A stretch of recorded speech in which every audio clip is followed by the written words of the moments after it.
we're talking about love and people you love, and obviously we're all separated from the people we love, a lot of us at the moment. So the authorities in Switzerland and Denmark are now allowing grandchildren under the age of 10 to see and even hug their grandparents. This has been suggested because they're saying that youngsters, they think, don't transmit the virus, and that also the very fact of grandparents being apart from their grandchildren is really affecting their mental health. They're actually thinking this is quite necessary now to help them. And I know, Linda, this is something that's really hard. Yeah. I mean, even when we just showed the picture of your granddaughter there, your eyes welled up with tears. Yeah, no, I mean, it's really, really hard. But as I said, I am really lucky because they do live 10 minutes away from me. And I do my walk every day. I go past their house. They wave at me from the window. And do they understand what's going on? Betsy, I don't think, can understand. She's only 3, so she can't understand why she can't go and give Nanny a cuddle or why she can't come to my house, because they've got no garden where they are. They're on the 3rd floor, so they're sort of stuck up there. So what does Karen tell her? Because that must be very odd for her, because you're such a huggy, kissy... It's called the Z's. She calls it the disease, but she calls it the Z's. The Z. Is the Z's finished yet? The Z's still hasn't finished yet, like Betsy.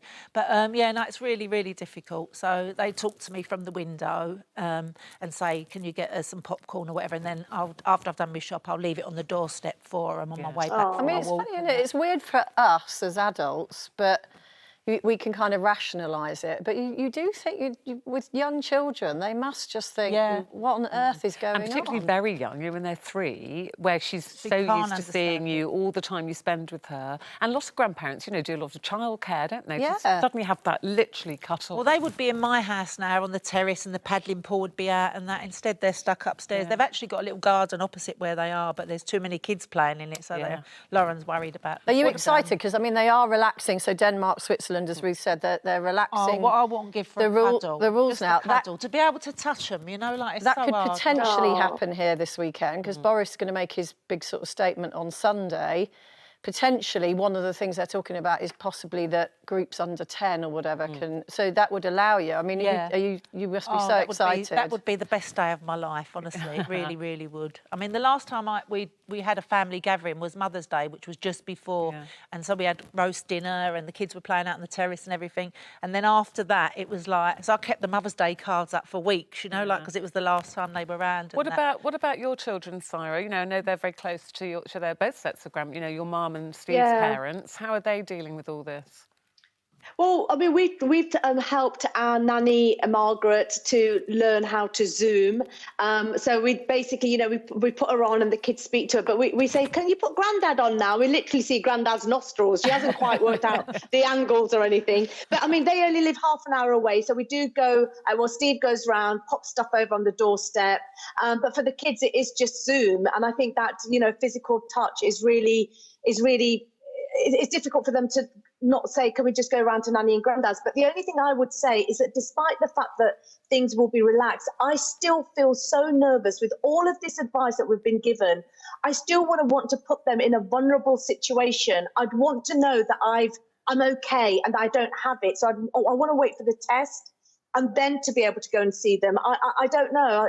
I just feel still like that's the thing, Jane, isn't it? It's risk. It's personal. It's personal risk assessment, isn't it? Yeah.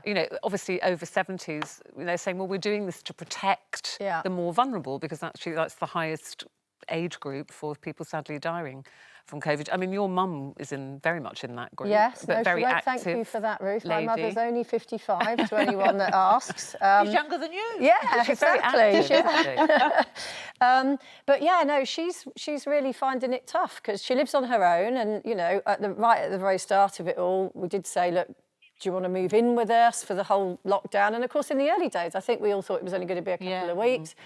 And she said, no, I like my things around me.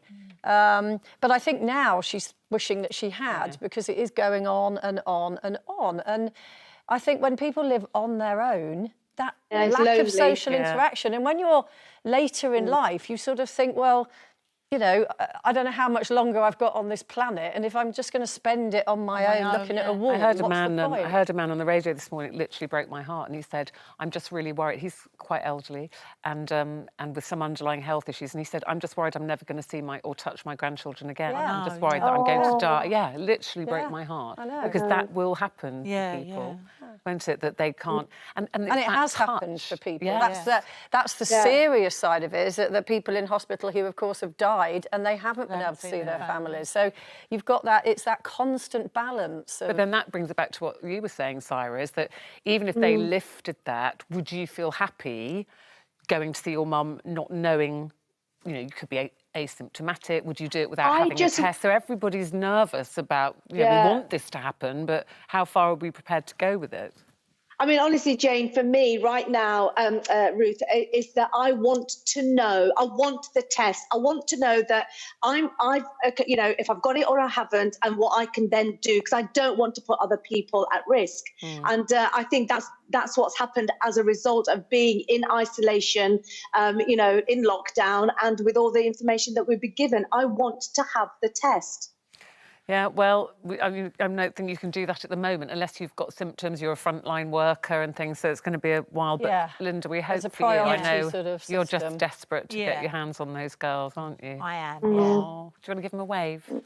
Yeah, girls. But some good things have come out of it. Yeah. Bobby Girl's learnt to cook. She bakes cakes and everything. Yeah. Louis done a deal with a record company. There's been some positives, good things. There's positives as well. We've got to focus and on the Louis positives. been knitting.